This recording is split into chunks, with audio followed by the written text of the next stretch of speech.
hang on. Wait. The phone. Wait. Oh. Jesus Christ. I was pretty good there. You got to admit. That was pretty good.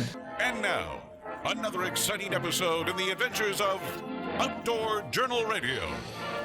Well, howdy there. Welcome to the program. I'm Angelo Viola. He is Peter Bowman. Happy New Year, everybody. Is it a new year already? Yeah, we're in the new year now, right? Volvo over there, Nick on vacation, and Dean. Come on now. We always got something different. So he's over there, and Dean's there, and Nick has got some kind of a something other. He's in school. God only knows where he is. He probably makes all that crap up anyways. I have no idea where he is. Welcome to the program. We're excited to have you here once again. Come on now. Interesting. Thank you. Hey. See, you're on. You are on. I'm on the buttons now. He's gonna interrupt you all this whole show now. An interesting program. No, we do not have a guest today. Well, no, I have a guest as you, and you have a guest as me. We have a guest. What's the show about today, Mr. Bowman? About no guests. About having no guests. We got a potpourri, a whole mixture of everything. So we got lots of news, and Clint Eastwood's involved too. Lots of news items and kind of current issues going on. So what does that mean? I'm curious at this point. I just like to maybe throw this out there, maybe to the audience. What does it mean when, obviously, we're not a Mickey Mouse operation here. We have bodies running all over the place. We have staff and payroll and stuff. So it's not like it's a lack of resources. What does it mean when we come on one of these podcasts and say, we don't have a guest this week?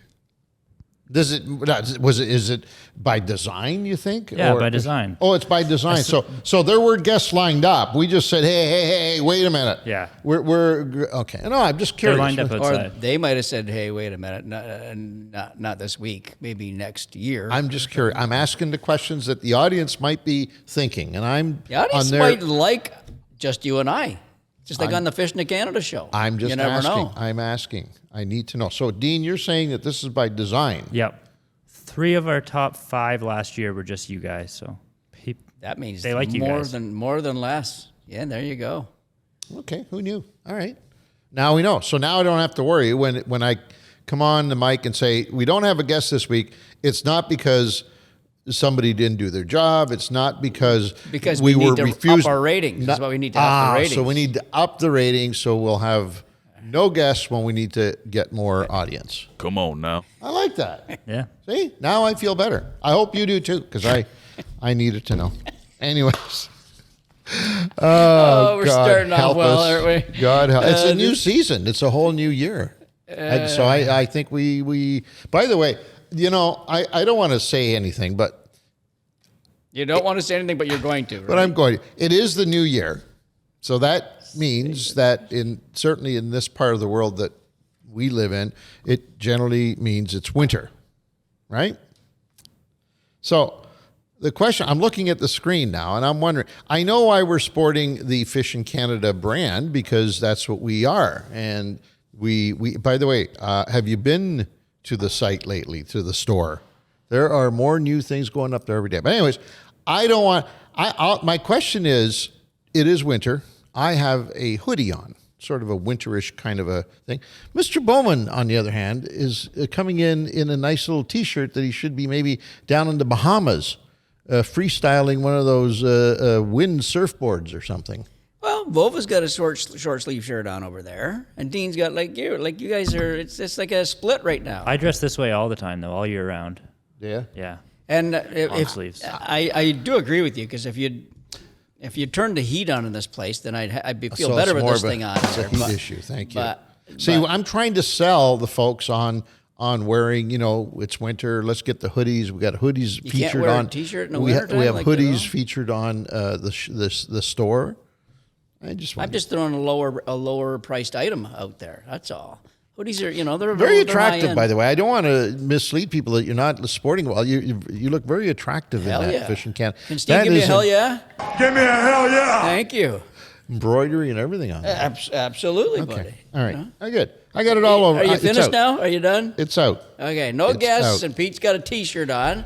Was this going to be the like way- a pessimistic show, number one? By the way, the new Fishing Canada season, which is upon us as we speak on Global Television Network, on the Sportsman's Channel, on WFN, on YouTube, everywhere now, we are in new season mode. And I got to say, I want to send a round of applause to everybody who worked on the new series, because it is stunning. Yeah, it looks great. Looks really good. Don't get overly excited about it. Relax. I don't want you to break into a sweat or anything. I'll take over from this point. It's stunning. I'm well, it's in good. the dictionary. It's good. Under Peckerhead. Stunning. Angelo's photo is right here. Stunning. It's You pretty might good. want to help me sell the notion. I think it's going to sell itself. It's so good. It is. Okay. Every Saturday on Global Television Network, coast to coast in Canada. Saturdays, 8 a.m., except for the folks on the left coast. They get to sleep in and watch it at 10:30. God bless them. God, I wish, that'd be so nice. God bless them. The rest of us have When's to the last get time up you early. slept till 10:30 on a weekend? Aside from your New Year's Day. Yeah, that one I think I went escapade. till noon. That one was a little You bit- hit her pretty hard, didn't you, kid? Not that bad, actually. It wasn't. I didn't. If you're insinuating that I may have had one too many drinks New Year's Eve, I really didn't. You said you did earlier. I know, but I've been analyzing it ever since. Right? I've been analyzing it. You see what I got to go through? You really once you put it down on paper and start drawing it out, it wasn't that bad. So it must have been the atmosphere, the mood, the moment that I got wrapped up in that made me feel that way. Okay. That's what it was. It wasn't the 40 Creek involved or anything like that, was it? There was, but a funny story I'll share with you a little later on here about our good friend Stevie Nidzwicki. Oh, boy. And his son Mikey. Oh. Who went away with the family Yes. on a New Year's vacation Down to Mexico to or something like that. Yeah, yeah. And Mikey had his first experience. Well, there's lots of things that could be Mikey's first experience. Especially in Mexico. Especially in Mexico. No, he got carried away with the drinking. And the boy. story is just Oh, my hilarious. God. I'll give it some thought whether I want to Okay. share. Mikey might not like me. Mikey might hate you. Yeah. So we'll see. Mikey's pretty big now, too, so you might Oh, not yeah. want to Oh, double yeah. cross him. Winter sale. I mentioned the store earlier on. Well, there's a winter sale going on as we speak. You can see it right there, the sign right here, and it's telling you there's all kinds of good things going on there. Make sure you get there and check it out. Mr. Bowman. Yes. Well, I mean, make sure it's shop.fishingcanada.com, too. We want to say that, don't we? Oh. You know? Yeah. I think we should. Hailed me. Listener feedback. And this one is coming from Mike Sutton. Mike, did he say where he's from, Dean? Did he? No, he didn't. No? Okay. Via Folks, email. tell us where you're from. Yeah, Mike, it doesn't hurt. You know, wanna we just know. want to know where, geographically you're situated. Mike is, we were talking about barotruama probably 2 or 3 episodes ago or something like that. How did we get onto that Ben's. It subject? was last episode, actually. Last episode, okay. That's what he said, yeah. Yeah. Yeah. A couple 2 or 3 episodes, give or take. My life, it doesn't matter anymore, folks. I'm just close. That's all I got to be is close on anything. So Mike's email says he's watching a YouTube video. Yeah, watching a YouTube video. Okay, and it completely video. debunked that angling buzz, which is a Lindner production. That's a weird word. That's a weird word, by the way. The Alan Ron Lindner. It's not Lander. It's Landner, right? That's right. It's a weird one. Yeah. But hard to say too. Yes. Especially with Al and Ron. You got to say it twice. Their production. They showed, I'll read this. Actually, yeah, let's read it. There's quite a few details, which you should watch the video. Some factors were time out of water. This is barotruama, so on crappies.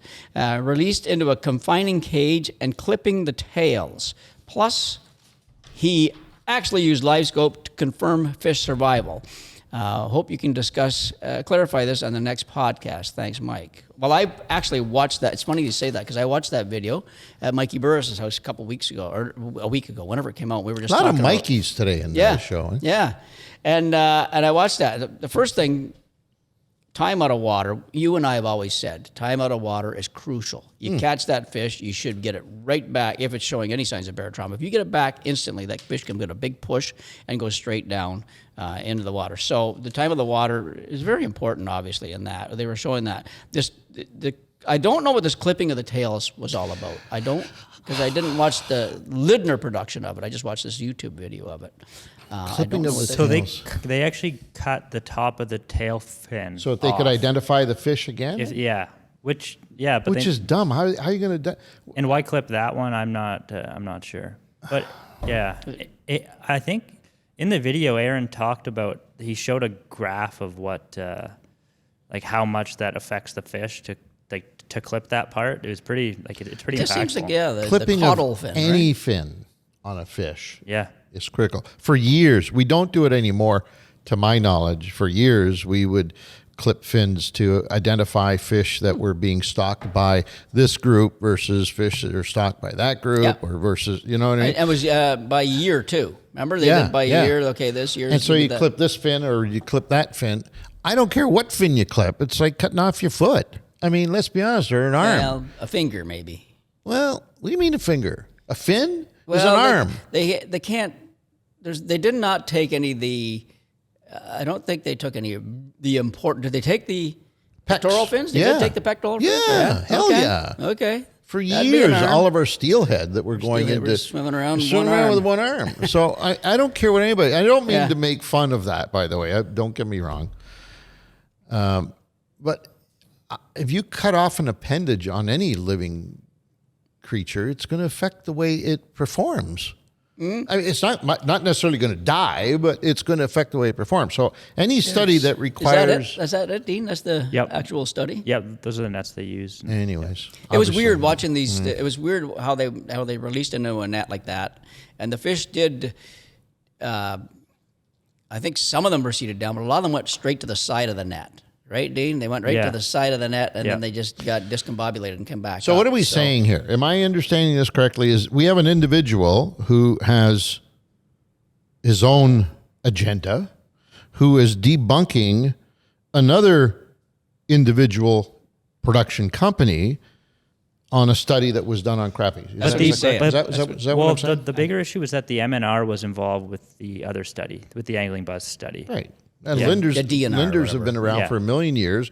I have no reason to believe that they would knowingly do anything in terms of studies or research that would be anything but the proper and effective way to... What was the conclusion of the Lindner's study? Did they say, hey, they can't be released, these fish cannot be released? The deeper ones pretty much can't be released, and that Right. if you are fishing those, you're better off keeping what you get and then moving on. Yes. So. And versus Aaron was saying he's releasing these fish. Well, I watched him releasing these fish. See, something else, Mike, in your letter, you said use LiveScope to confirm fish survival. That's incorrect, Mike. What happened is you watched the fish go back to the bottom of the lake. That's not all you LiveScope. saw.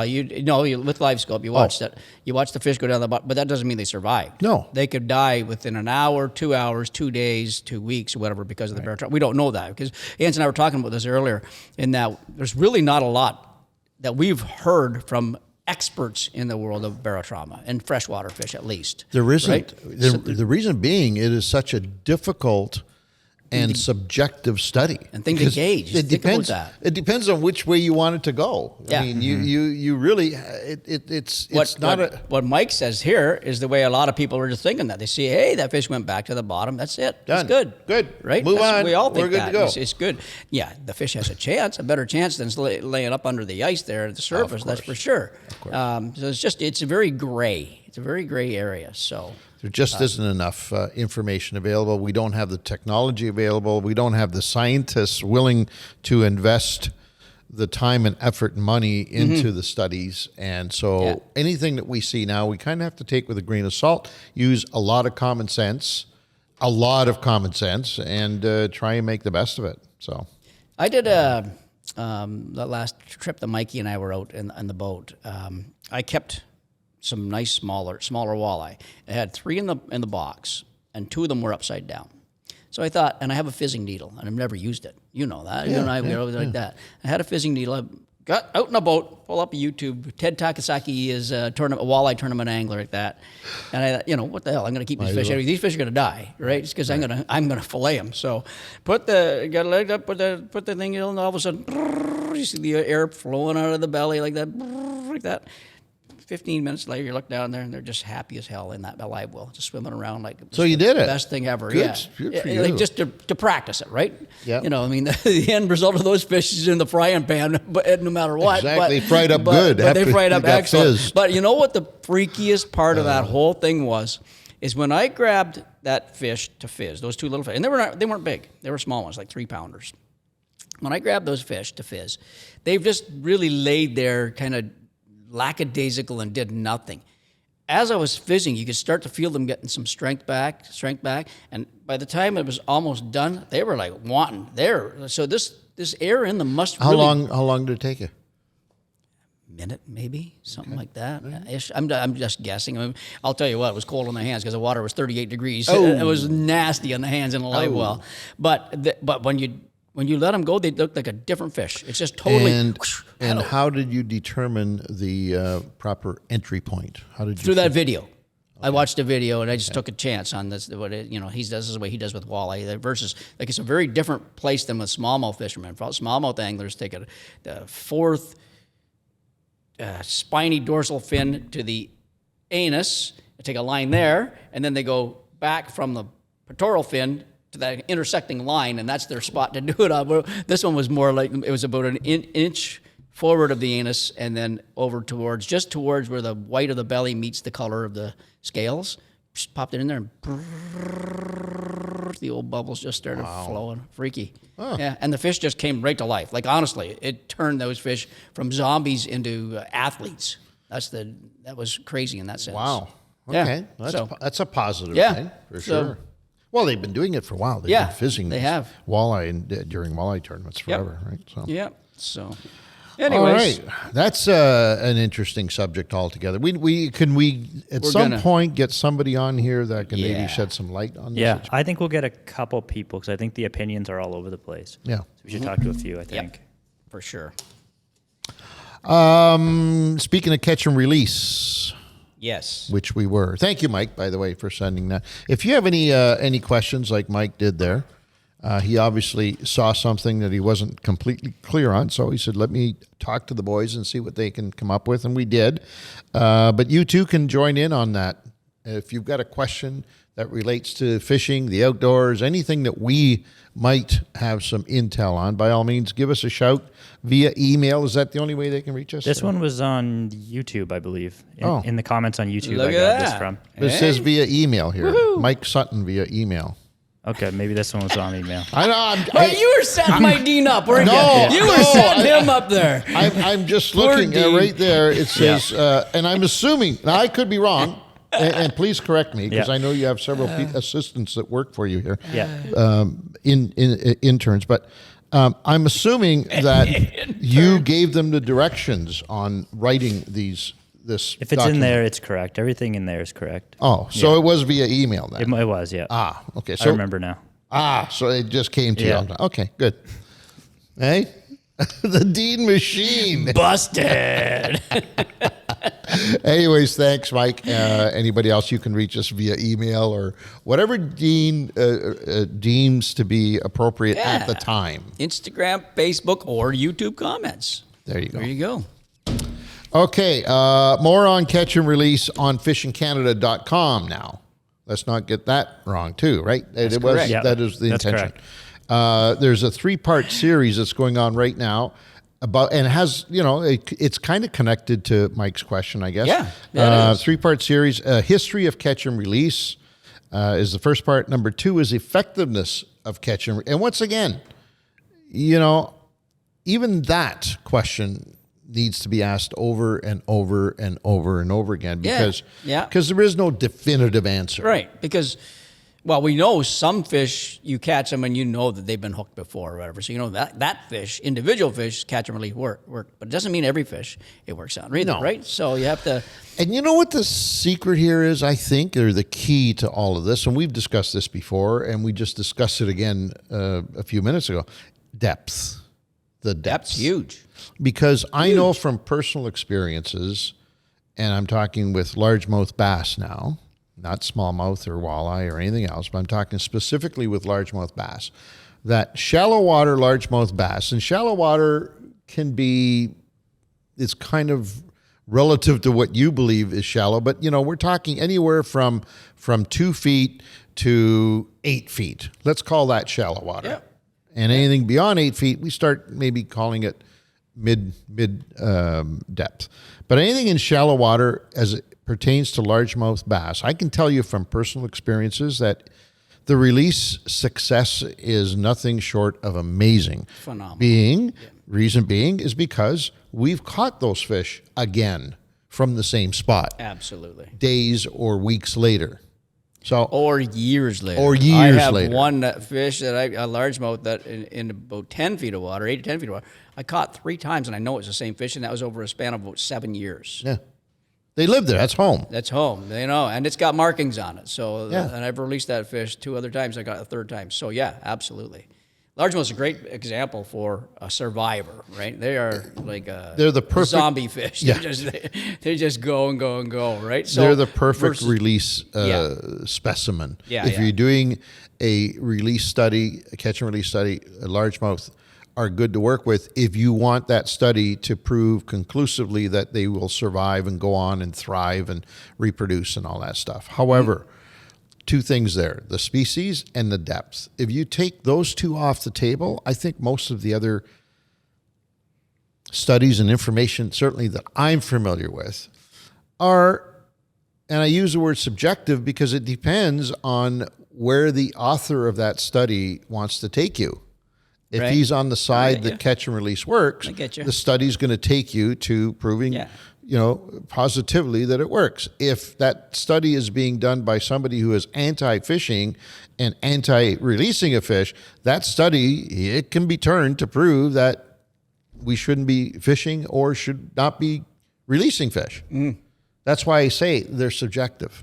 There's not a study yet that I'm familiar with that is scientifically based and without a shadow of a doubt will tell you that the catch and release success rate is the scales are balanced on the fish's side that it will survive. Yeah, and then you add that 30-foot level in barotruama, no matter what fish. That's where the big controversy comes in for sure. So, but and the last part of that is ethics of catch and release.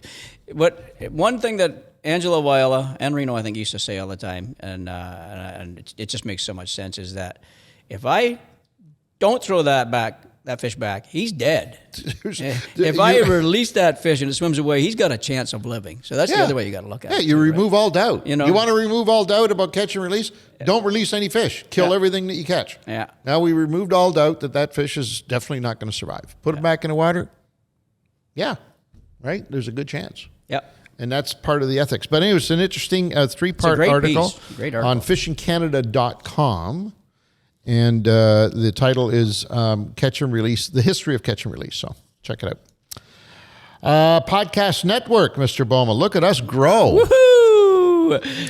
Yes, and then the highlight of this is you could win a trip of a lifetime to Nordic Point Lodge, so Northwestern Ontario. We're going there this year, actually. Yes, we're shooting. Going to shoot up there this year. Will Pulowski, Will and Krista have been generous enough to donate a trip for 2, 4 nights, 3-day package at their place, all inclusive, boat motor, all your food, everything goes with this trip. Fantastic, and the lake is nothing short of phenomenal. It's got walleye, it's got muskie, it's got northern pike, it's got smallmouth bass. I think he's got crappie in it too, if I'm not mistaken.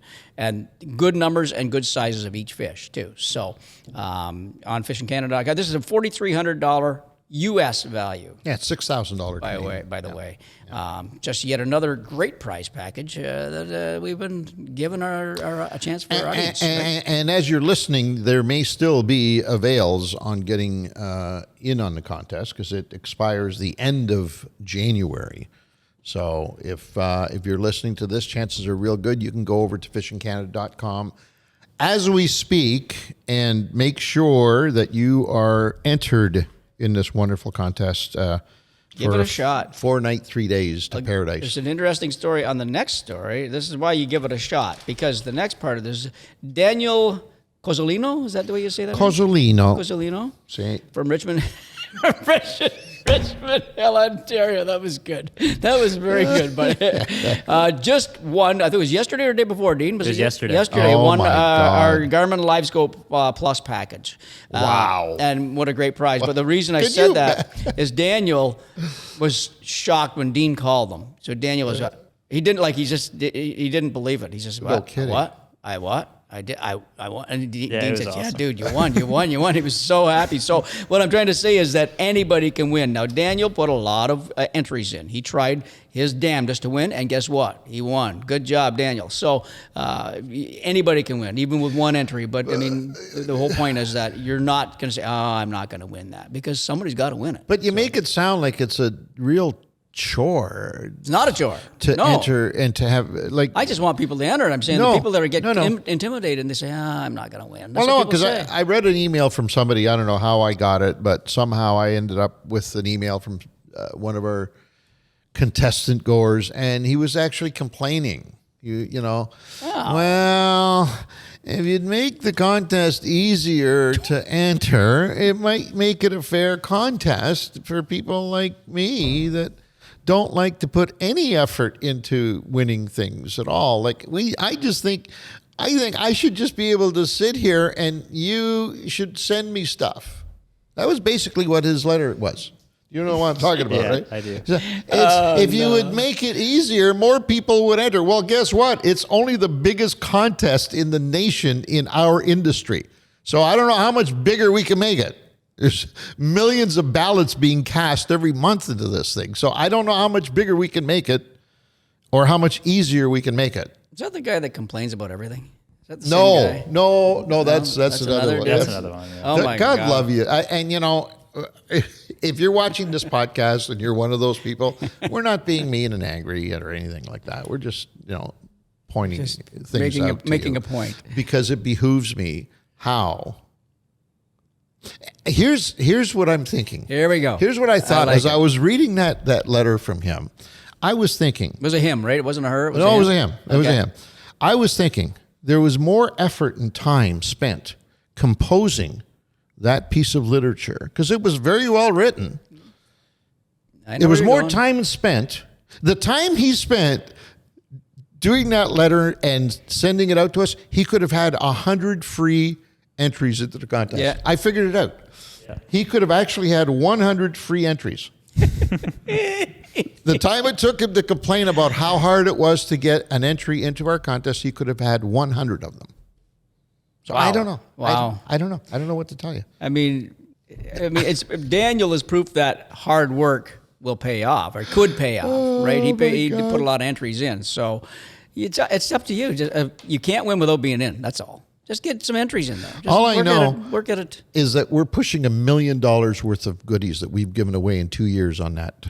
2 or 3 years. wow. Yeah, 2 or I 3 bet. years. Wow, it's 100,000 just in Ontario giveaways, trips. Yeah. What, to 9 motors at one 9 point? outboard motors, a yeah. boat motor trailer. I don't know how many Garmin units we have given my away. I don't know God. how many Coleman tents we've given away. I have no idea.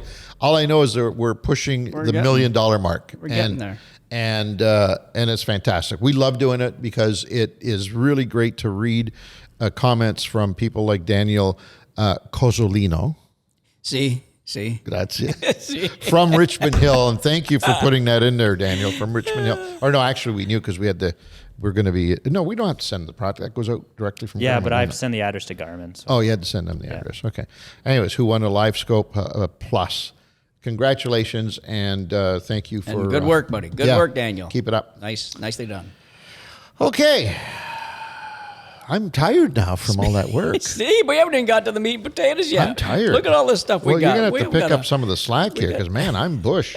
I may have to take a break. I don't know. Excuse me. You did that already. There you go. No, but they got more. This is high tech on Fishing Canada again. We have high tech hard water. How to use LiveScope for ice fishing. Oh, it's another great piece on there. So it's a full breakdown of the technology. You know, the real. Well, we've talked about LiveScope, Ange and I, tons of times.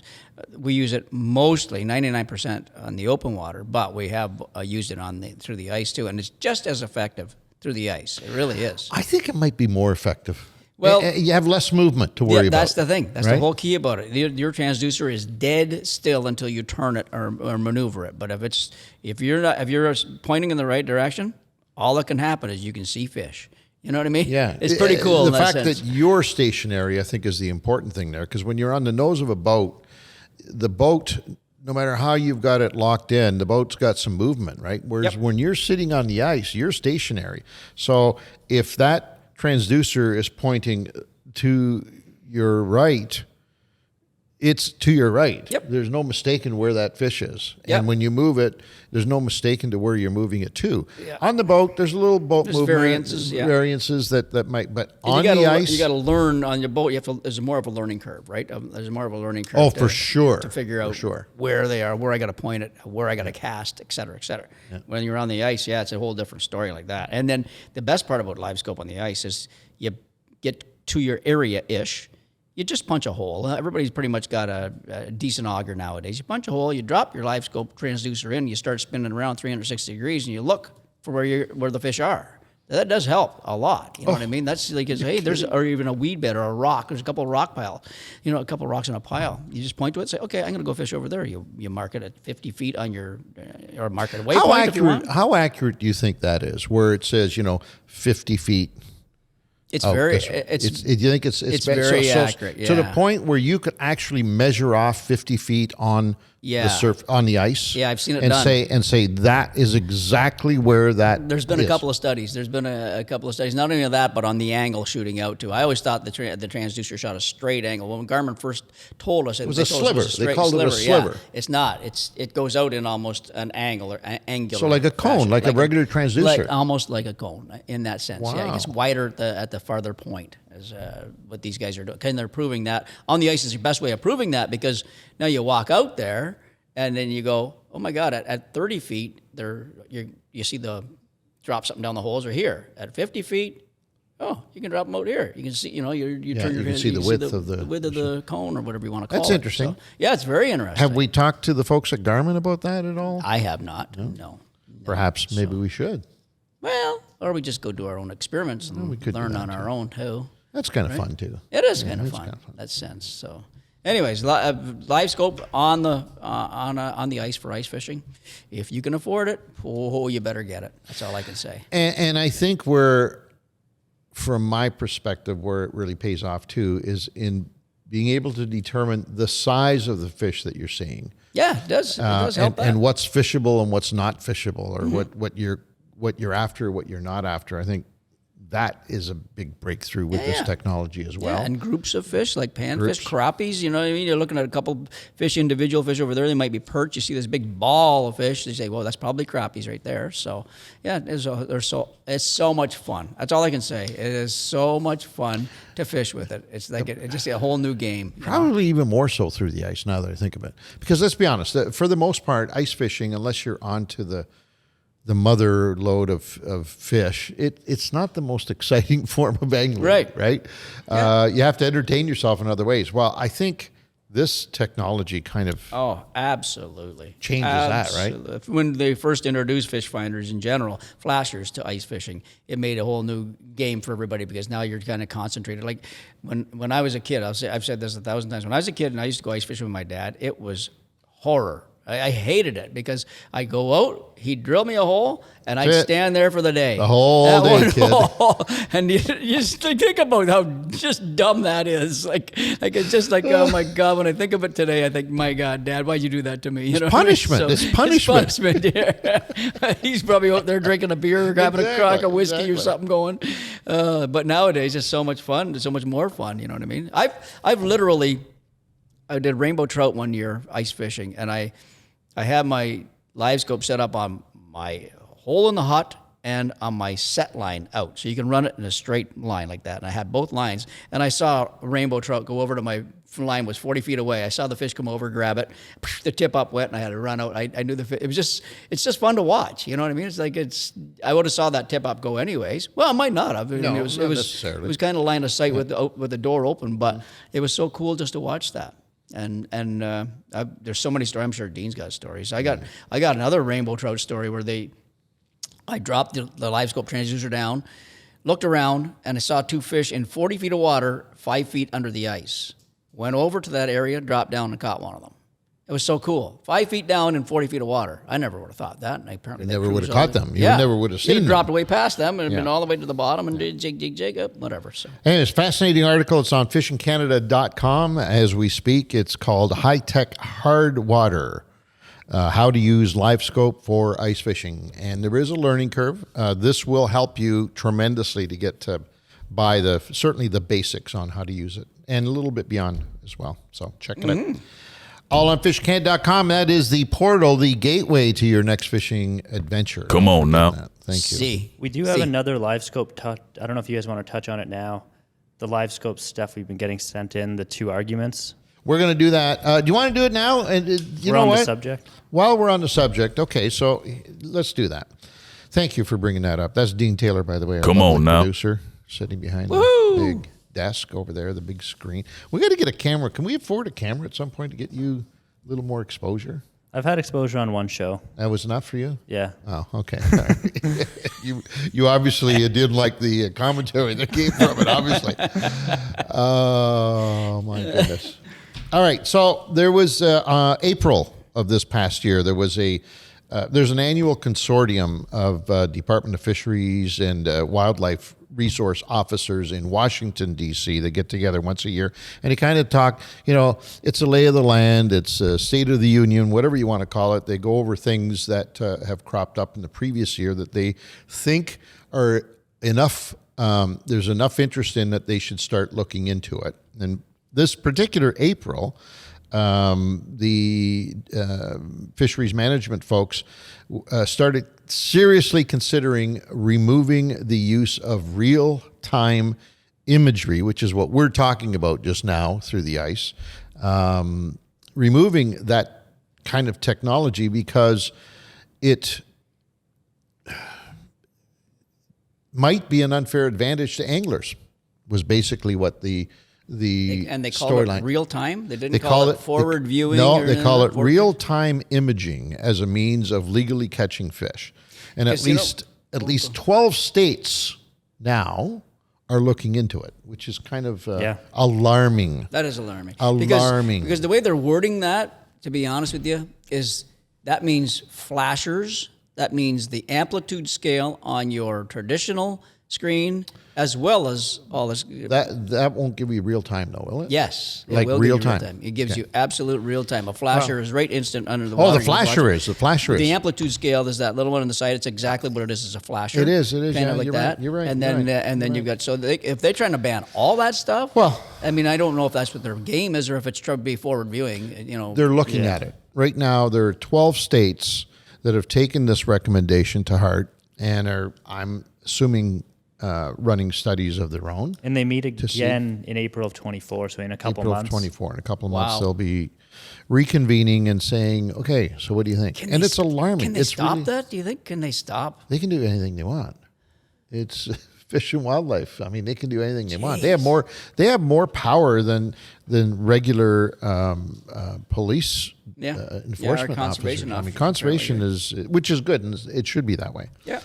What I take objection to, though, is where do you draw the line? Like how we're drawing the line right now at real-time imaging, but if we go backwards in time, say, well, maybe all the way back to a fishing boat, you could say, well, a fishing boat gave anglers unfair advantage when they were used to fishing from the Off the shore. bank, and Right. now all of a sudden they can access the water. Yeah. Why didn't somebody back then say, hey, wait a minute, Yeah. right? We got to study this. But anyways, Yeah, that could go on forever. You're allowed 2 lines in the Great Lakes. Well, why are you allowed 2 lines? We should be only doing 1 line. You know what I mean? There's all kinds of two thoughts on this one. A lot of folks have come out and said that things like LiveScope, that falls under the real-time imaging that the conservation officers are looking at. A lot of people say that kind of technology allows anglers who might not be able to afford the big fancy $150,000 fishing rigs that a lot of anglers are using. They don't need them anymore. A lot of people are saying, you know what, that's gone by the wayside because I can take my little 16-foot skiff, and now for a couple of $1,000, give or take, I can rig that baby up to be as efficient a fish catching machine as those big $200,000 units. Yep. So it opens the door for less fortunate anglers to participate in this exciting new form of. That's a great point. Spend $2,000 instead of 200,000 grand. Or 150,000. Yeah, that's great. Your own boat, your own setup that you've had for 20 years. It sounds great. Yeah. I mean, really, it's relative. I mean, instead of $150,000, you spend say $3,000, and you can get yourself pretty well fixed up. Yeah. With this type of thing. The counter argument to that will be, if it hasn't already started, will be the fact that, holy crap, that means that we now are going to have an army of well-equipped fishing soldiers that are going to be out there catching and interacting with our fish. What's that going to mean to that resource? What's it going to do to the fishery? Right? If we have that many more, and I have to believe if everything went well, there would be, I'm going to say 10, maybe 20 times more effective anglers out on the water catching these fish than there are today. If this argument comes true, what's that going to do to the fishery? Now you see the legal part, right? Now you say, oh, wait a minute. Maybe we do need to look at this and say, I would hate that to happen. I would hate to go from, and I don't care what that number is, from 1 to 100 effective anglers out there overnight with this technology. And that's probably why they're looking at it. Yeah. I would think. To me, again, you and I have experienced firsthand. And I have to say that we're pretty good anglers. Okay, let's not say we're Bobby Dazzler here that catches every fish in the lake, but we're pretty good anglers. And when we dropped that LiveScope down, and I even said it on one of the shows that's coming up, we did a whole piece on it on one of our TV shows coming up, I think next week or something like that. Mm-hmm. We saw 100 fish today and we caught 2 of them, or 50 fish today and we caught 2 of them. Mm-hmm. You know what I mean? So I don't give a damn. I don't give a shit a rat's ass. who you are. A rat's ass. Who you are. You're not catching them all. Well, you're seeing there, you are not catching them all. Okay. I agree with that. This is in deeper water situations. In the shallower water situations, we don't even use it. We use our instincts. We go back to our instincts. Even in the deeper water, we use our instincts. But we don't even use it in the shallow stuff. So we're pounding those banks like everybody else does, and we're catching 20 or 30 fish, and that's all perfectly fine because you're doing that with just a spinner bait and your rod and reel. Well, I don't know. It's Go ahead. You were going to say something. My argument to you on that is that if you take 2 anglers and put one of them on top of fish and one of them on top of empty water, the one that's on top of fish is going to outfish the other guy. Yep. All right. Well, that's what this technology allows you to do. Of course that does. It allows you to put yourself where the fish are, which we've said forever is the most important criteria when playing this game. If you're fishing where they ain't, I don't care what you throw at them. I don't care how good you are, or as Pete just alluded to, if you're, Bobby Dazzler, it doesn't matter. If there's no fish there, you're not going to catch them. But if you're in an area that has fish and you're even a marginal angler, chances are you're going to make contact with the fish, and hence the problem. Yeah, I mean, it could be the same as, like you could say the same thing for a GPS. I could say, Ange, I found 100 fish on my LiveScope yesterday. And you don't have a LiveScope in your boat, but here's the waypoint. Boom, go out there the next day. You and four of your buddies go out. No, I didn't find them on LiveScope. I just found them on a school of fish. The whole technology thing, like from a fish finder to a GPS to all that kind of stuff. GPS has been a game changer in our world. Absolutely. A game changer. It's all part and parcel to what we do. Right? It's our tools. Go ahead and wire up a house without any tools in your tool belt there, Ange. Go ahead and fix that. Fix those outlets with a knife, kitchen knife. You know what I mean? You need the tools. Hey, I'm not going to put up an argument because I love this technology. I love using it, and I think it's wonderful. Play 18 holes with a putter. Sometimes you have to open your mind up, though. And both you guys said when I read this piece about the conservation officers getting together and maybe, thinking about banning it.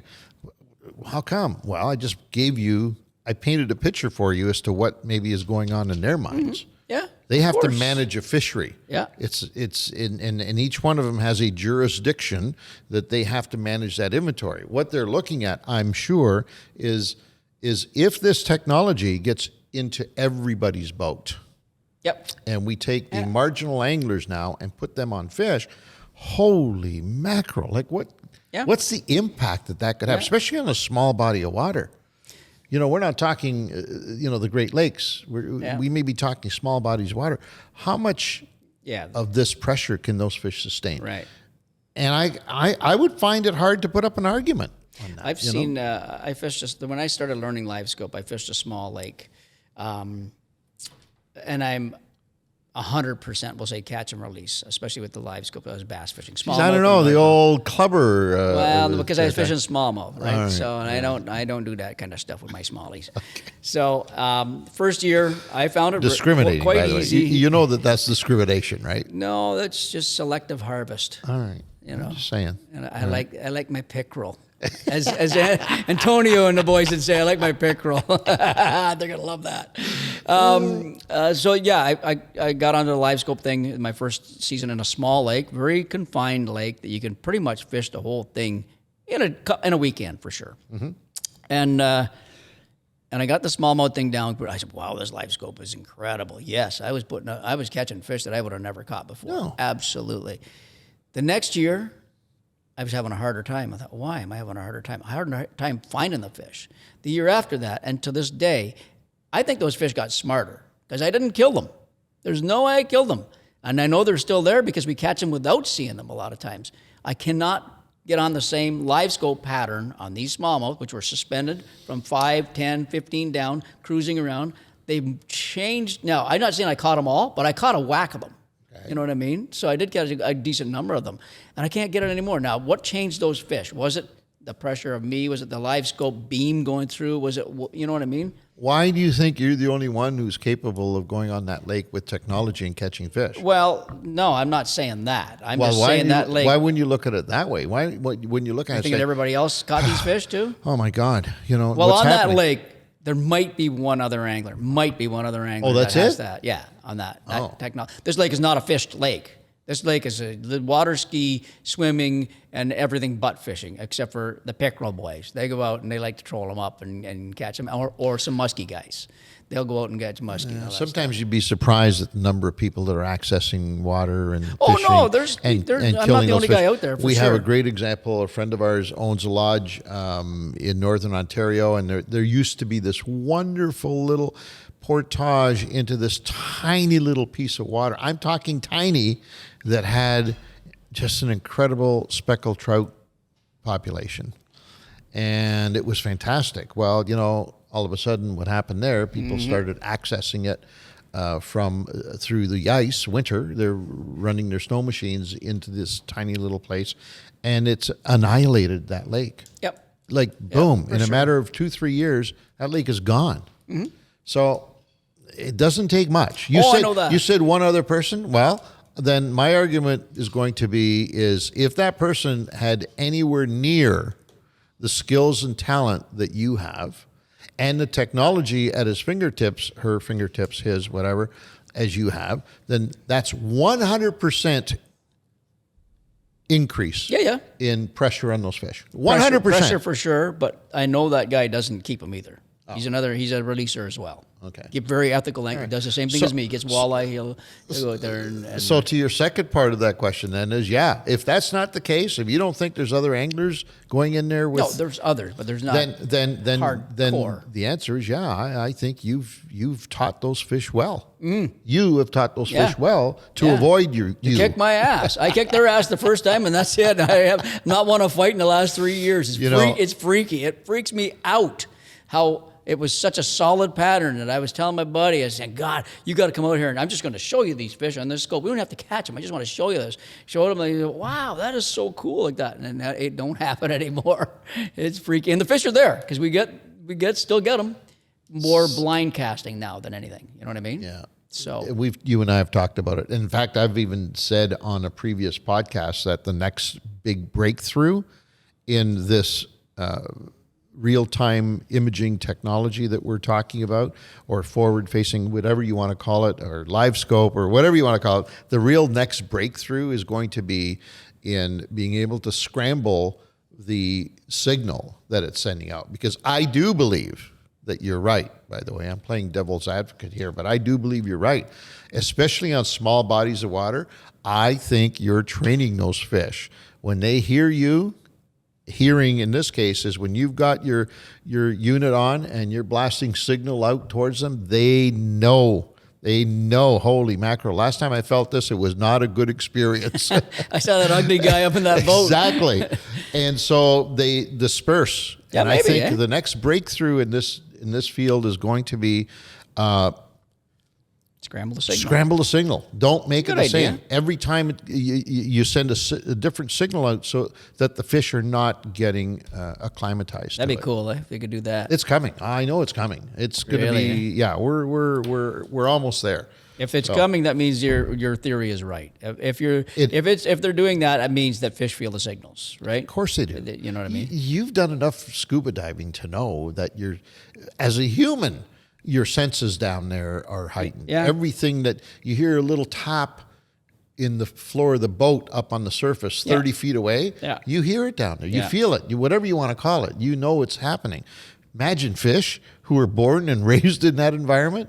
They feel and hear everything. Oh, yeah. Everything. That's that. You know what? I've always said that the fish are onto us more than we think. Hence planer boards. Why would you use planer boards? You don't need if fish didn't care about your boat, everyone would be right straight behind the boat. Exactly. Drop them back there and catch them. Why is that? So, and the other thing too that we've done through the years very effectively and not given it much thought was catch and release. We'll go back to the catch and release thing. How can we possibly think?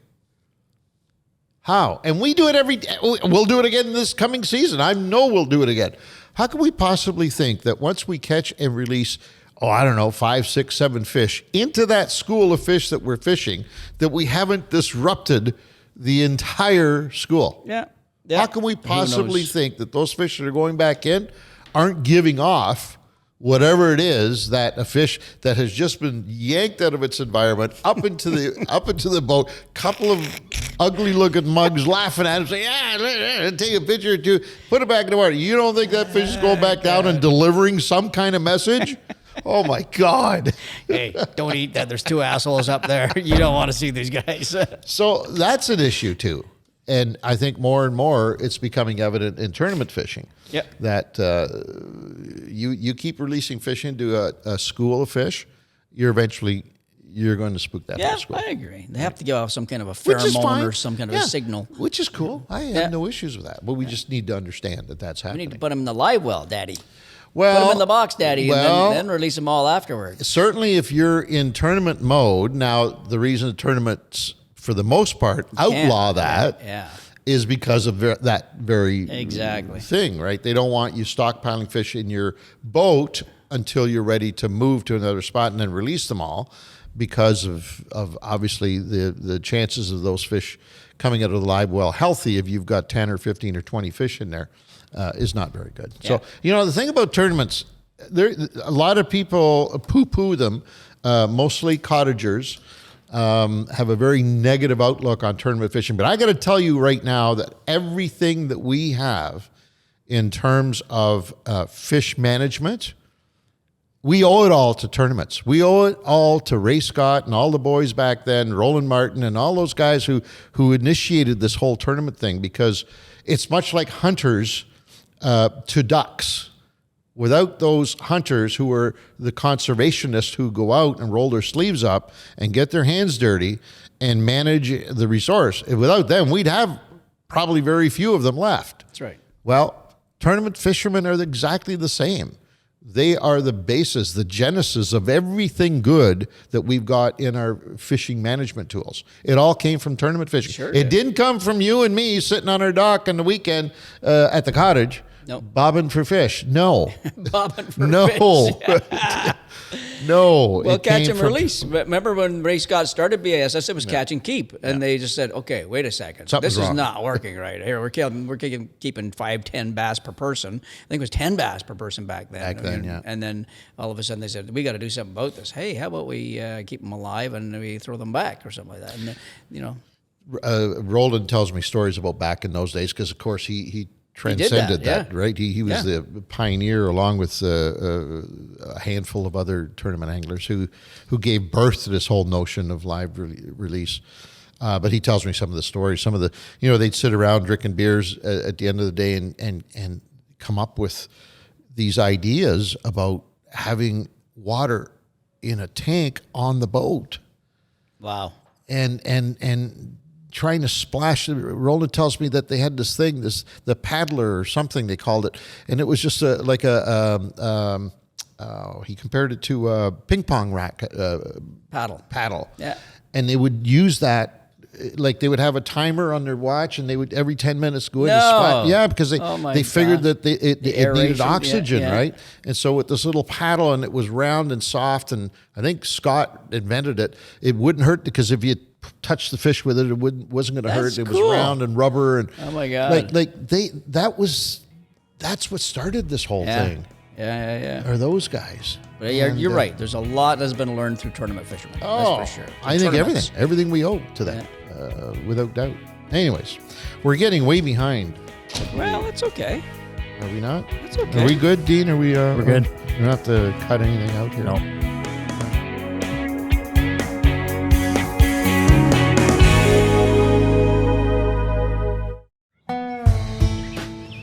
There's an adventure just outside these walls. It's something you'll hate to leave and can't wait to get back to. It's a place where memories are made and bonds are forged. For some, it's hitting the trails. For others, it's a weekend at the lake. It's a place full of campfires and quality time. This year, take some time to reconnect with friends, family, and nature. No matter what adventures await you, Coleman has the gear you need. Visit colemancanada.ca to gear up today. The outside is calling. Answer the call.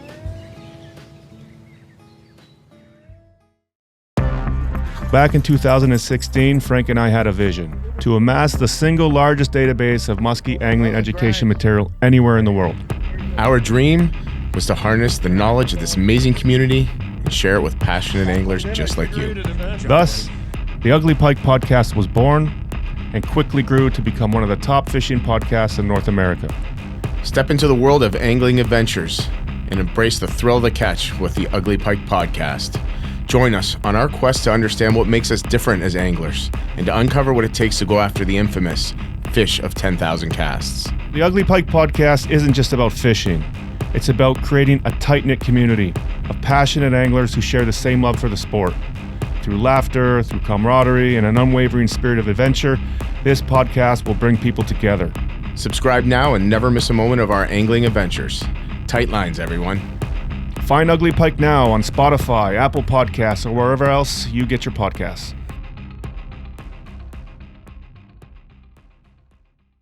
In the news, Fishing Canada news, reaction from walleye anglers mixed on FMZ zone 10 in Ontario. Rule changes. Where's that? So that is Algoma. Yeah, right there. There's Sault Ste. Marie's over there. See the Sault Ste. Marie over there. Yeah. Sudbury over here. That whole wow, that's a big area, isn't it? Yeah, it's a big area. Okay. And what they've done, the first part of it is they've taken, they've shortened the walleye season. Oh. I guess so they dropped the the fish size limit now, right, Dean? Yep. Yeah. So there used to be 1 over 46 centimeters and then 3 under. Now they all have to be under. So all 4 of them. So they're complaining that they can't keep a big one. So these people that are opposed to these new rules, the new rules say. So they've eliminated that one big fish. That one everybody big can fish. keep. So every fish has got to be under 18 I don't inches. understand why that was even allowed. Is it? No, I do understand. I'll tell you, the only thing that makes sense to me is if a guy catches that fish of a lifetime and he wants it on his I think wall. that's why they. But that's passé. I know. You don't need that fish Trust to be me. killed anymore I to know. do that. I know. So they should just eliminate it right across the board. There's no trophy fish kept, period. I heard that for a while they thought that fish aged out of spawning. So No. like they don't, but I thought that in the past that's why they had that rule, was because they were under the impression that, well, if people age out of spawning and mammals age out of spawning, fish must age out too. But that's silly in this case because that means a 19-inch walleye is done. You Yeah. know what I mean? Like there's no way Pride. a 19-inch walleye is done. You know, especially the females. Obviously, the females. What was the number that the guy gave us, Dean? That years 18 inches. 18 inches the male, like Yeah. that. So they're basically trying to get you to get all male fish or a combination. But Yeah. in that sense, if that's what that's all about. But I don't know. I know if you're watching or listening and you have made contact with your personal best anything, any species, I know that you would love to take it home and show people and share that moment with people and all that. I know. We're humans. That's what we do. Well, which we do on TV. We do it on TV, right? Yeah.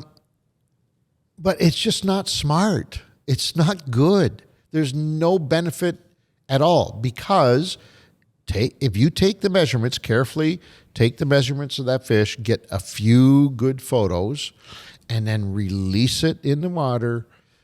When you get home, you can have that replica mount done for you to the T. Yeah.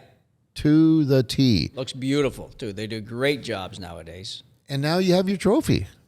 And you have 2 trophies. You have the trophy on the wall, and you have the trophy in your head that will stay with you forever, that you had a part in releasing that fish, and chances are real good that fish went on to reproduce.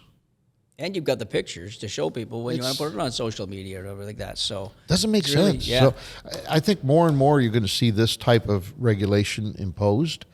So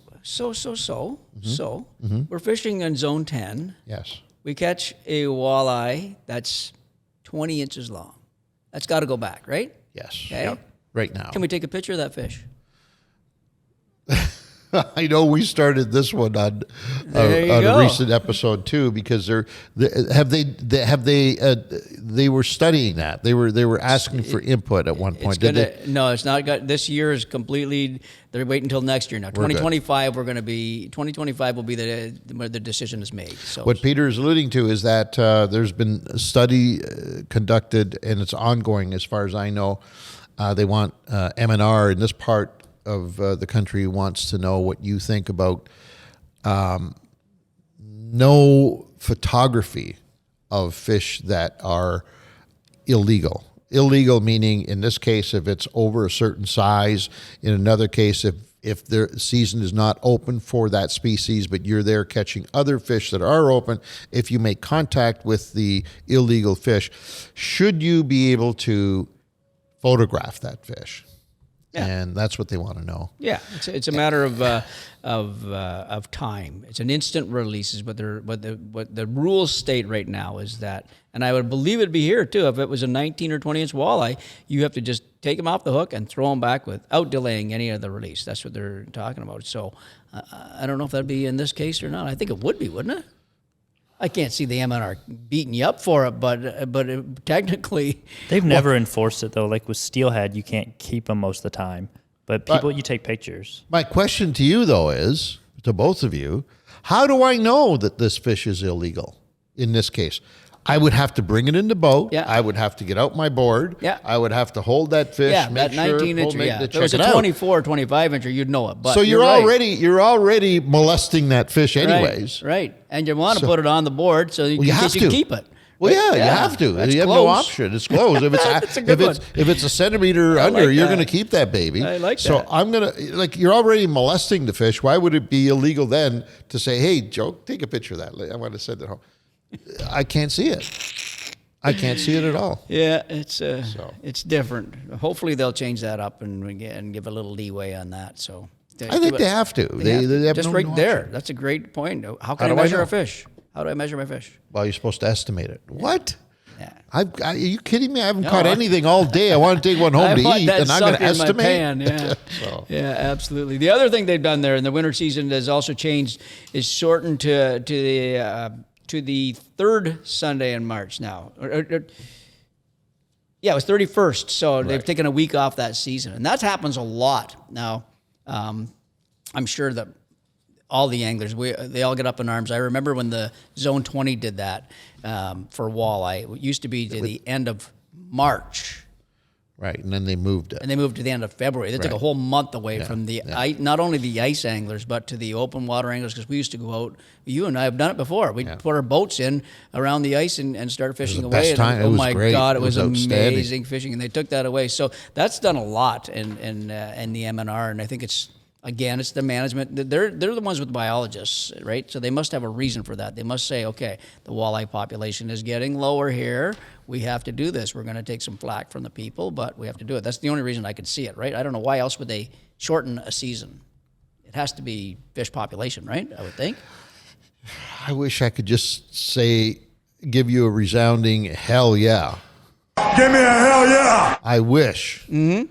But having been involved in some of this process before, when there's changes about to be made and seeing how the process works, I have to tell you, I cannot give you a resounding hell yeah, because I know I've been involved in a lot of cases where science had nothing, reasonable science had nothing to do with it. It was just some person, and with all due respect to scientists and biologists and all that stuff, sometimes it's a personal agenda. Mm-hmm. Yeah. I'm not suggesting that's what we're looking at here. All right. But sometimes it's not what you think it is.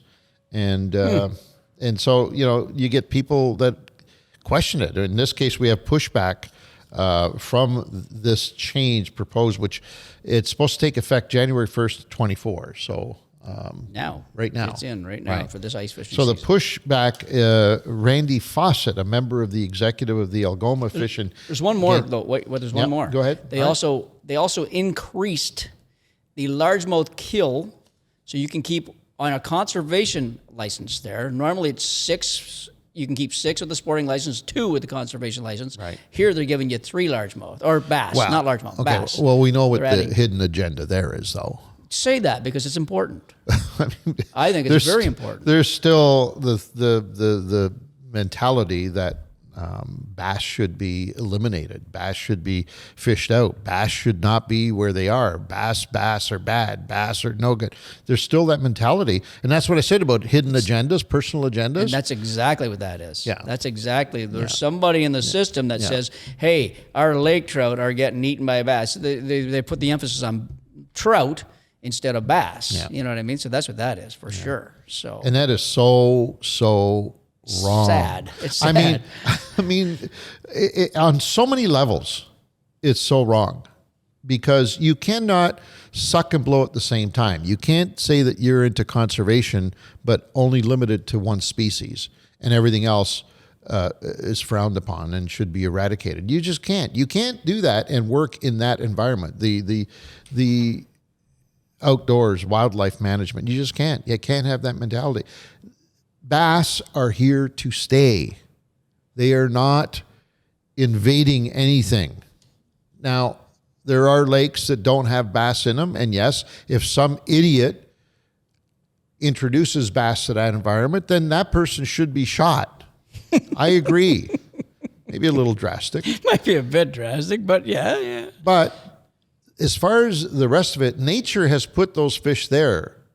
and nature is taking care of those fish. We can't decide that, no, I don't like that. It's going to go because I don't happen to like them, Right. or I like trout, or I like Exactly. salmon, or I like whatever. Look at the East Coast. I mean, look what they're going through right now. Oh, no. In this Absolutely. country. I mean, they are blessed with things that you could only dream, jurisdictions could only dream of, blessed with great new burgeoning recreational fishing opportunities that not only are there for the locals, but bring tourism dollars into these regions that are It's suffering. bringing a lot of interest, regenerating, rejuvenating Exactly. of an area that's been slowed down, right? Right. And yet we got some, oh, God forbid I use this word, but some clown up in Northern Ontario who sits on a committee or is a scientist, biologist, who doesn't like bass. He thinks they should have been eradicated day one that we first found them, and he continues to do so. He, she, whatever.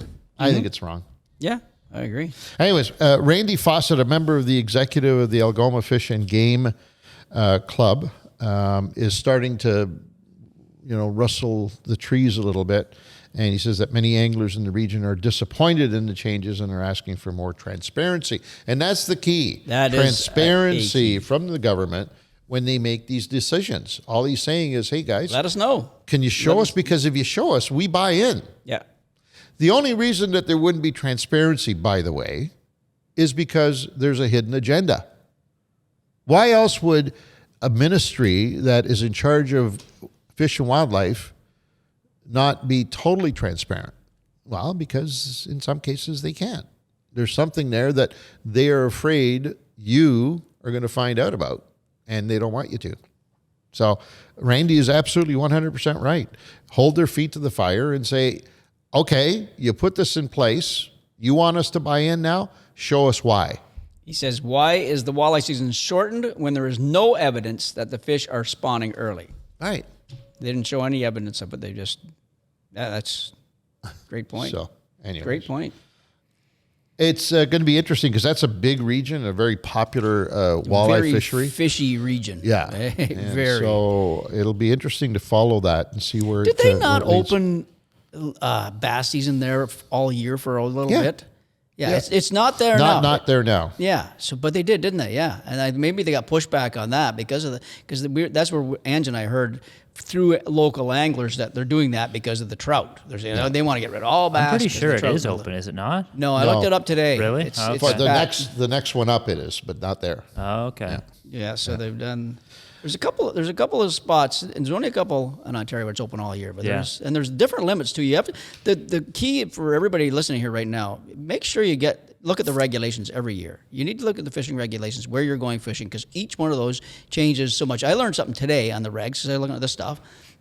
I don't know if you guys knew this. Lake Erie and Lake Huron, walleye is open all year in Ontario. Yeah. All year. I didn't know that. I didn't know that. Yeah. I did not That's know that. been there forever. Yeah? Yeah. I just thought, wow, that's you learn something new in that book every time you look at it. So M&R, by the way, is responding. I don't want it to sound like they're not. One of the things that they cite for the change is that the FMZ10 zone has the highest road and population density of all the zones in Northeast. So population concerns, accessibility to these waters obviously are concerns if the roadways allow people to drive into these lakes.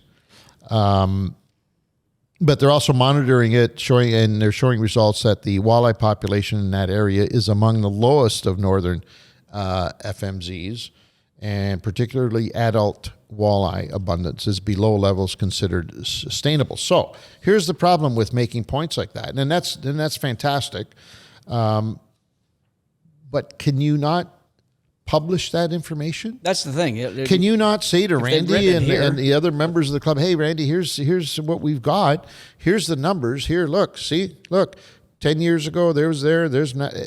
Wouldn't that be just an easy way to deal with this? Yeah. I don't get it, man. Yeah, because I think don't most get it. anglers, they won't push back if it's legit. If it's, if here's the numbers, the biologists tell you that it is below levels considered sustainable. Okay, you know what, you've proven it to us, then okay, we'll set back and but obviously they weren't transparent about it by the sounds of things. And the walleye itself is to blame too. Damn it! Let's put the blame where we Dirty should. old pickle. They're so tasty that everybody wants to catch them and eat them. Those ones that I fizzed, man, they tasted good. I fizzed them in the frying pan afterwards. Damn, they were good. Holy jeez. I couldn't believe how good they were, actually. You know, they are just a very consumable commodity, and people love to catch them and eat them, and I don't blame them. They are absolutely wonderful to consume. And that's also part of the reasoning that M&R is giving, is that it's the most highly sought after species in the area. And It's the second most sought after in FMZ 10. They're saying during the summer, summer months. Yeah. Second most would be, in winter months. what would be the number one? Trout. Yeah? Oh, yeah. Yeah, I guess, Trout yeah. would have to be. Yeah.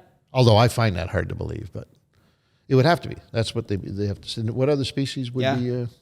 And you know, and I know I've gotten myself in trouble over this comment before.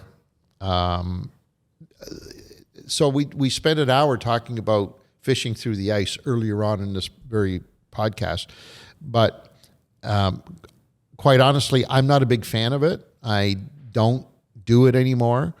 I have a belief that there are a lot of lakes that the winter fishery is the most harmful part of the harvest of fish.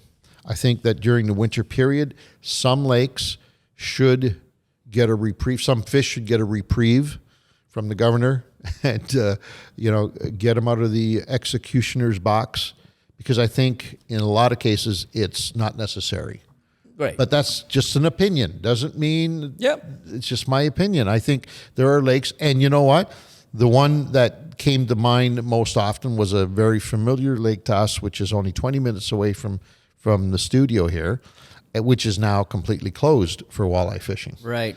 Because at one point, we talk about transparency, we talk about governments and M&R, et cetera. At one point, M&R asked for input from anglers to the possibility, because the walleye fishing was starting to wane and the populations were dropping. There were This is Lake Scugog you're talking about. Yeah, Lake Scugog. There were other circumstances that led to this as well, by the way. I don't want to put the blame strictly on the winter harvesting of walleye on Scugog for this. But at one point, M&R had to make a decision because they did not want to see the collapse of this unique gene pool of walleye that are on that lake. And so they asked the anglers if they would consider a moratorium, at least a temporary one, on ice fishing. And the answer was a resounding no from the users. And so M&R had no choice but to shut her all down. And they did. And it's still shut down. For sure. I heard an interesting thing from our buddy Chris Hockley. He told me about there's a couple of invasive weed species in that lake that have taken over the walleye spawning areas. And so, when they were saying it's all about the people killing the fish and all that, well, it wasn't just the people killing. Maybe it was part of it, but these apparently what's going on under the water right now is ridiculous. Apparently, these spawning areas, these rocky areas, and the shorelines that are getting wiped out by this. I can't remember what the species of plant was, but just another invasive, involved and ruining what was a great fishery, or helping to ruin what was a great fishery. How the hell would that even happen, though, I wonder? I don't know. Because Scugog is at the top of the mountain, right? Everything flows out.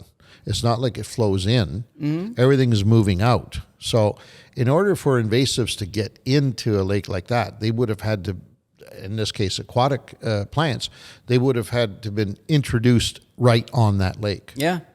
Which is another interesting thing to very think about, interesting, right? Yeah. Yeah. Anyways, we know so little about this thing that we love. Sometimes we get way ahead of ourselves. The fish, at the end of the day, will tell us what they need, and in this case, I think this situation in Northern Ontario will straighten itself out in due time. But it's a lesson for everybody to honestly just probably that map was taken out of that. Go to the book. Go to the Ontario fishing regulations if you live in Ontario. Wherever you live, go to the regs. No matter what you like, what you don't like. You have to abide by the rules, or you're going to get charged if you get caught, right? So learn they always write in red the new regulations that come out.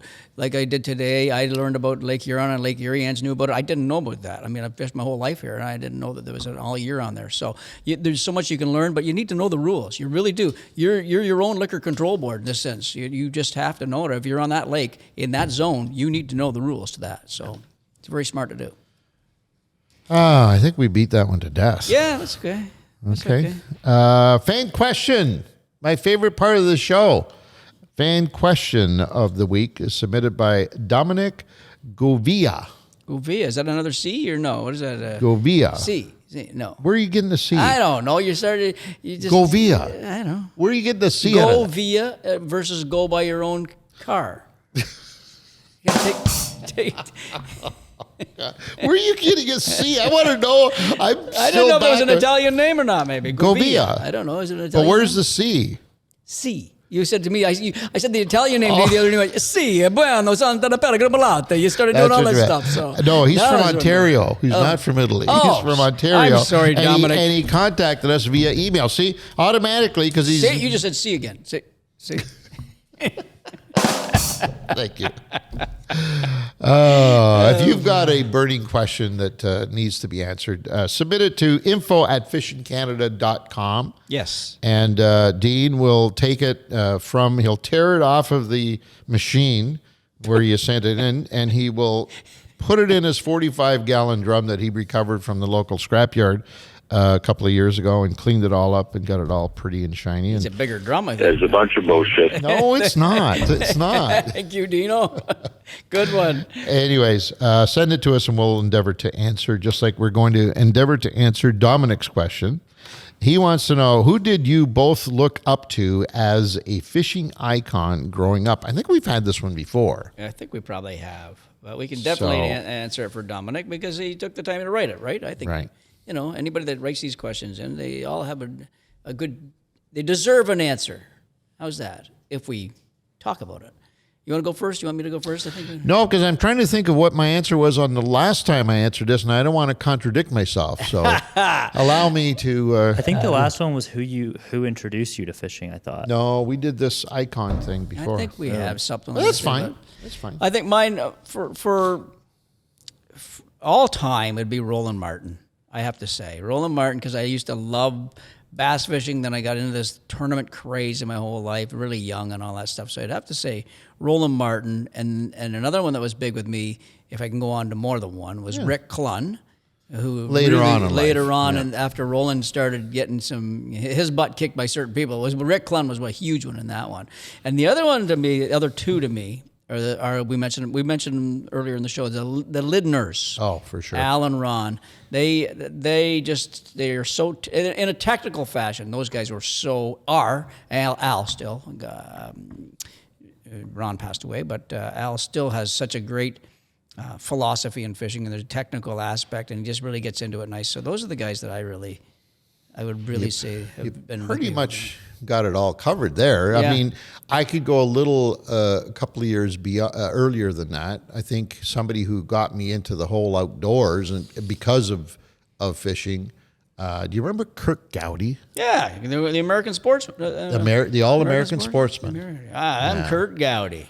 Oh, yeah, man. That was guy, a really nice show, too. That guy got me hooked on getting into fishing for sure. Yep. And our very own Red Fisher here in Canada, who had a nice run for a while in a totally different way. But he was an inspiration to me. Yeah, I used to watch Red, but it wasn't an inspiration. Roland was really the guy, though. Roland has to be at the top of... if you're a bass person, then especially our age, if you're a bass person, he is the guy, you know what I mean? So there's different guys. KVD nowadays would have been, and he's even retired now too. He's done. And now Jacob Wheeler's a big name for the younger guys they're looking up to, but there's always somebody there who's iconic in the bass world for sure. So. Yeah. But there's never been another Roland. No, he's Roland is so... He's got the credentials and he's got the personality. He's such a great guy. I love getting into his head, even now at his age today. Oh, my God. I love sitting down and talking to him and getting into his head because he's got such interesting viewpoints on things. Yeah. Totally, just when you think he's going to go this direction, he veers off and zigs over here. It just blows my mind he's good. every time. Wonderful he's guy. fun, man. And still producing a great show. Yep. Still at her. still at her. Hardcore, man. Hardcore isn't the word for this. How old is he? 84. 84.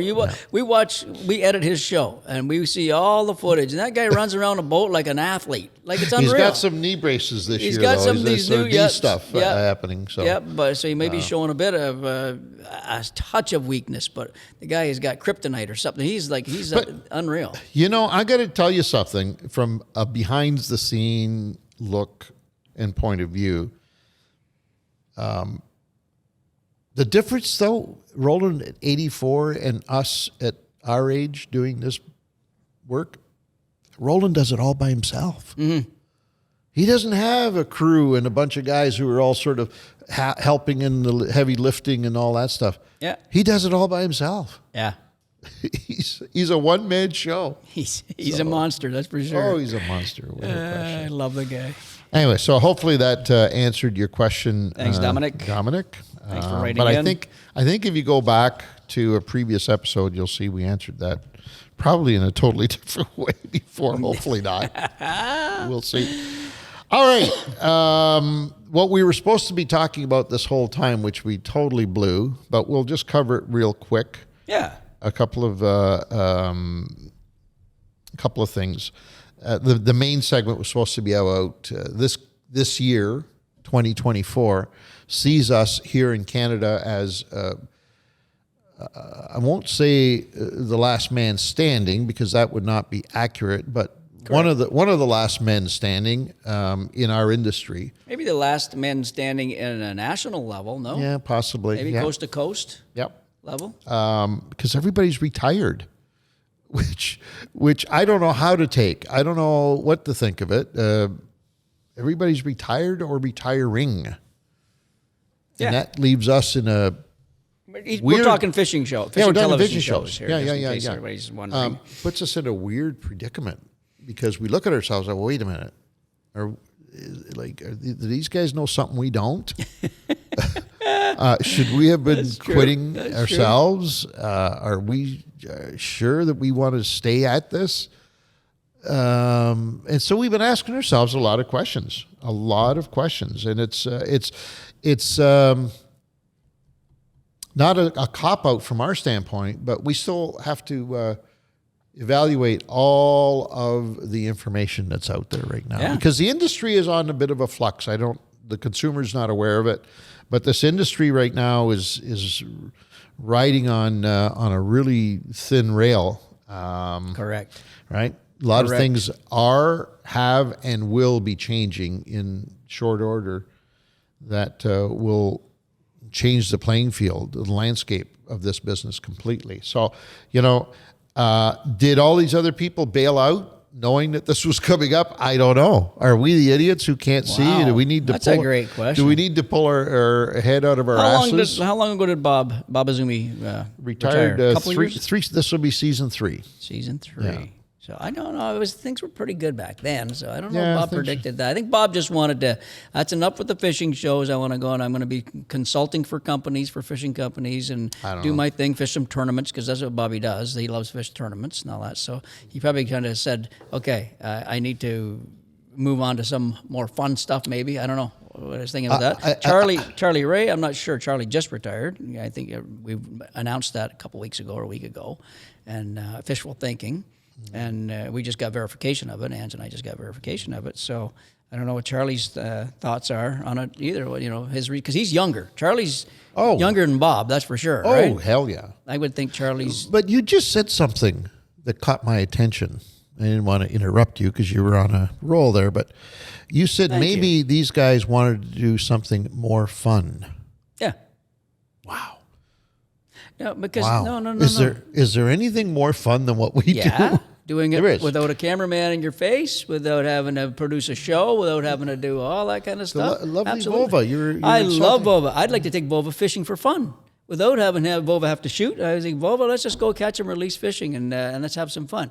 Vova has thrown some interest in catching, with casting Yes. out in BC and stuff like Yes, that. yes. It's just, it's work. So it's work versus not work. are you finding that the camera is becoming a little cumbersome? The camera has always been cumbersome. Okay. Always, because it's not the same as just going out fishing. In my previous life to fish in Canada, before I started doing this, it was just going out with your buddies and fishing whenever you want. You have, it's fun and you're doing it for fun and you're doing whatever. Maybe you're going out for a feed of fish or whatever. It's different when it's a job. It's a job. Okay. That's the whole thing. It's called a job, and it makes it different. Okay. You know what I mean? I'll remember that.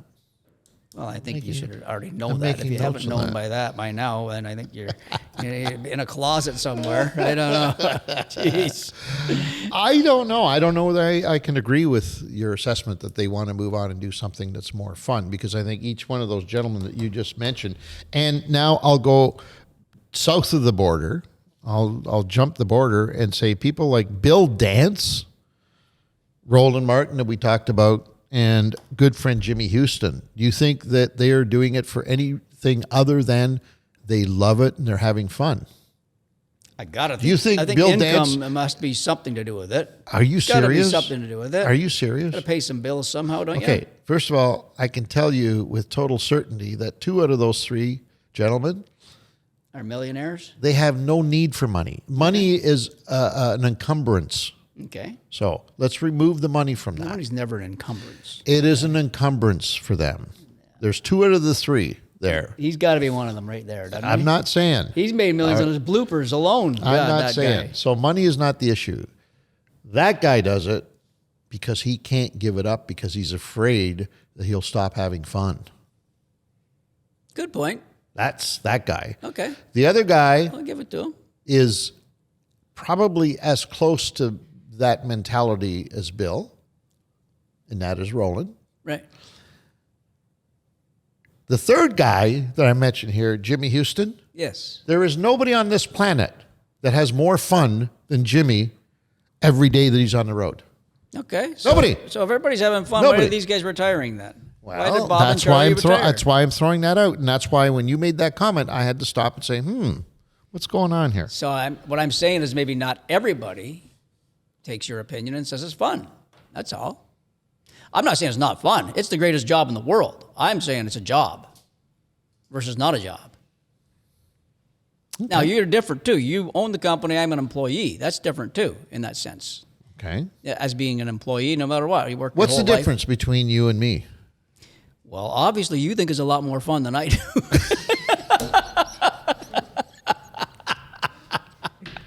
Good point. On that note, we should probably end this conversation because it's going down the wrong road. No, don't get me wrong. I don't want to leave it on that note. I love my job. This is fun. Right here, this is fun. What we're doing is fun and all that stuff. But what don't you like about what you do? No, I think it'd be even better if I didn't have all the encumbrances that you All just the said. Isn't that the word you just said, encumbrances. the encumbrance? So you want to be by yourself, No. go and come as you please, Well, I like that sometimes. Yes, Yeah. I do like that. But and do not enjoy all of because it's not just about the fishing. You see, here's the difference, I Right. think, between my opinion Right. and your opinion. right, I don't do this for the fishing, right. as you know. Okay, I have many more interests in my life than that. I'm not one-dimensional. See you later, Joe. Have a great day, buddy.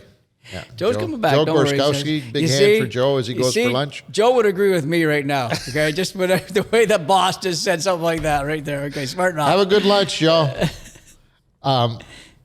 You don't live for So- just fishing. Absolutely. No, right. Absolutely. So for me, what we do for a living is, when I say it's fun, it's so unique. It's so damn unique. There is not another Agreed, 100%. occupation in your 100%. case or company in my case that you could do and be involved in that is anything even close to. Think of what we do.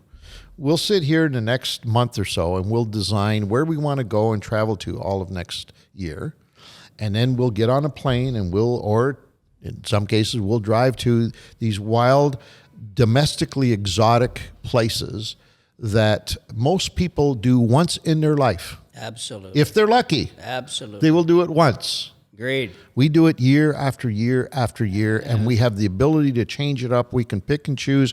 We can do whatever. Yes, they're long, hard days. Yes, we hit some shitty conditions weather-wise. Yes, the beds are not always the most comfortable in the world. Yes, I do not have porcelain everywhere I go. Yes, yes, yes, yes, yes. But at the end of the day, when you take all of that and sit back and look at it and say, my God, You're not hearing me. my God. I said this did is I a just damn do fun that? job. It would be even more fun if it wasn't a job. That's all I'm Okay, saying. well, what is a job? Vova, can you help me? You're new to this kind. What is a job? A job is a source of income. Thank you, Vova. A job is a source of income. Right. All right, so we're going to, Dean, we're going to fix him up right away. We're going to remove the income part because obviously the income is an issue with him. That's what it is. So let's eliminate. It's not a job anymore, I Peter. don't want Congratulations. money. I want to do this for free. Well, on there's my a lot time. of That's advertisers what I out there want. who think that that's exactly what we do. Good one. Anyways, that's the way to end on the note. We That are right getting there. carried away. That is good. Enough of that nonsense. Enough of that nonsense. Wow. That was good. Do we have anything else to cover? We pretty much sunk Dean's this got a bunch of baby. stuff, but we're good. We could. I think we can sunk shut her this down. baby. This baby is sunk in the mud. Want to thank everybody for We got joining. barotrauma. You're going to try and push us back down there now. Get down there and get the G's. Thank everybody for joining us. Once again, thank you. Thank you because without you, we would not be where we are. We wouldn't be able to do all these wonderful things that Peter doesn't like doing. So I appreciate you. You know, people. Keep watching, keep listening, keep tuning in, keep whatever it is you're doing, keep it up. We appreciate I'm just kidding. I know you. On behalf of the entire team, it's time for us to say goodbye. Peter Bowman, Bova. Nick is on vacation. He'll be back next week, I think. Maybe. And Dean Taylor, Come our on now. producer. I'm Angelo Viola. Thanks for joining us, folks. Talk to you next time.